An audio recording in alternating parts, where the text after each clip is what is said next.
Hi friends, welcome back to Karyampudi'sVlog. ఈరోజు మనము పిజ్జాలో వేసుకున్నటువంటి పిజ్జా సాస్ రెడీ చేసేసుకుందాం. అది ఎలా అన్నారా?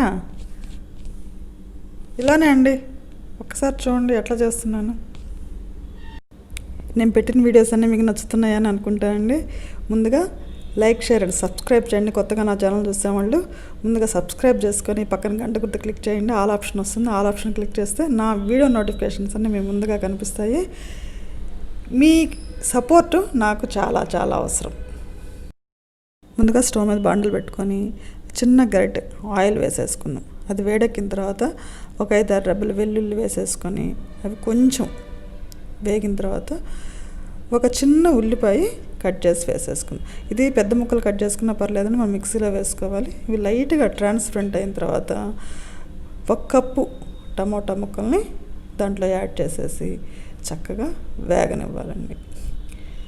మన టమోటా ముక్కల్లో కొంచెం వాటర్ వచ్చేస్తాయి కాబట్టి మనం వాటర్ వేయాల్సిన పని లేదు. కొంచెం మీడియం ఫ్లేమ్లో పెట్టేసేసి చక్కగా ఉడికిద్దాం. ఇందులో మనం 1 టేబుల్ స్పూన్ చిల్లీ ఫ్లేక్స్, దానికి సరిపోయేంత సాల్ట్ కొంచెం కలిపేసేసుకొని ఒక కర్నిషం ఉన్న తర్వాత ఇంకొంచెం మనం ఎర్రకారం వేసేసుకొని దాంట్లో చక్కగా కలిపేసేసుకుందాం అండి. అది మగ్గాలంటే త్వరగా మనము దాని మీద మూత పెడితే కదా మగ్గటానికి, అందుకని చక్కగా మూత పెట్టేసాం అనుకోండి. ఒక 3 మినిట్స్ తర్వాత ఓపెన్ చేసి చూస్తే మన టమోటాలు చాలా బాగా మగ్గుంటాయండి. చూసారు కదా, చాలా బాగా మగ్గినాయి. ఇంకా స్టవ్ ఆఫ్ చేసేసి దీంట్లో కొంచెం పించ్ షుగర్ వేస్తే టేస్ట్ బాగా ఇంప్రూవ్ అవుతుంది. షుగర్ వేసి కలపెట్టేసేసి పక్కన పెట్టేసుకుని చల్లారిన తర్వాత మనం మిక్సీ జార్లో వేసుకోవటమే.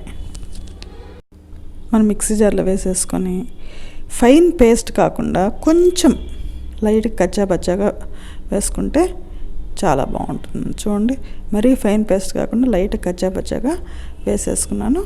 ఇప్పుడు ఒక బౌల్లో ట్రాన్స్ఫర్ చేసేసుకుంటున్నాను. అంతేనండి, మన పిజ్జా సాస్ ఎంత ఈజీగా రెడీ చేసామో చూసారు కదా. బయట కొనాల్సిన పనే లేదు మనం.